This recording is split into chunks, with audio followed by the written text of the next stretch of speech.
Добро вечер, ги стартуваме централните вести на Канал 5. Хемиска кастрација за педофилите.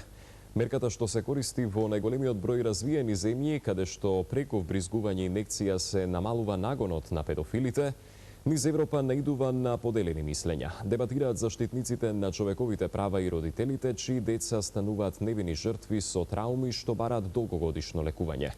По поведувањето на регистар на педофили, владата наскоро излезе и со предлог мерка слична на она од земјите на Унијата. Построги казни и хемиска кастрација за педофилите и во Македонија.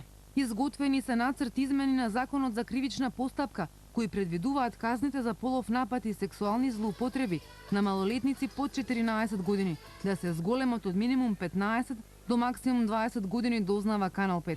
Како дел од казната паралелно се разгледуваат опции и за антитестостеронски третман, познат уште како хемиска кастрација. Овој третман не предвидува никакви хируршки интервенции, туку преку инекција се намалува или елиминира сексуалниот нагон на педофилот.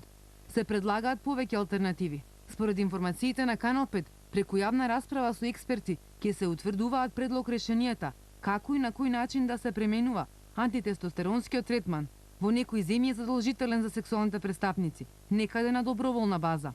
Од Министерството за труд и социјала за Канал 5 потврдија дека изминатиот период ја анализирале оваа проблематика и врз основа на тие наоди изготвиле предлог за зголемување на казните и евентуално воведување на антитестостеронски третман.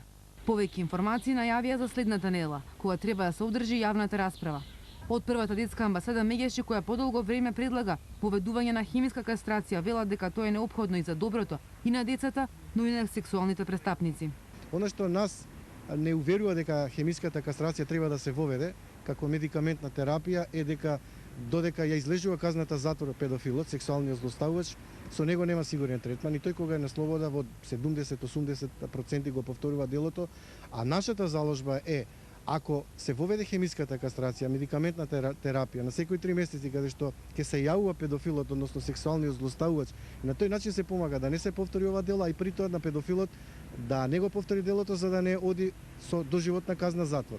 На тој начин Македонија ќе биде дел од земјите како што е Чешка, Данска, Јужна Кореја, Молдавија, Русија, кои не само на репресивен начин ќе се соочат со решавање на ова социопатолошка појава, туку ќе имаат и превентивен карактер. И на детето да му се помогне, а при тоа и на педофилот.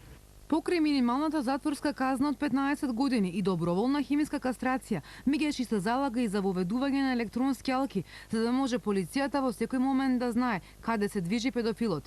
Змијанат подсетува дека во центарот на вниманието треба да бидат децата жртви, кои со години може да живеат во трауми. Психолозите кои работат со злоставуваните деца сведочат за хоророт кој го преживеале, но и за тоа колку тешко оди опоравувањето на децата жртви. Најчесто се случува да детето не се идентификува себе си првично како жртва, него раскажува како тоа да се случило на некое друго дете. Меѓутоа успеваме некако ние како стручни работници да дојдеме до некои сознанија кои би ни помогнале во понатамошната работа. Да стекне сигурност во самото себе, една самодоверба, да свати дека тоа не е криво за настанот, не е виновно за настанот, затоа што децата обично така се доживуваат. Или им е наметнато од самата жртва од претходно дека тие ако се дознае нешто, тие ќе бидат виновни. Според годишниот извештај за состојбите со правата на детето и малолетничкото престапништво, минатата година жртви на сексуалните предатори биле 53 деца, 44 девојчиња и 9 момчиња.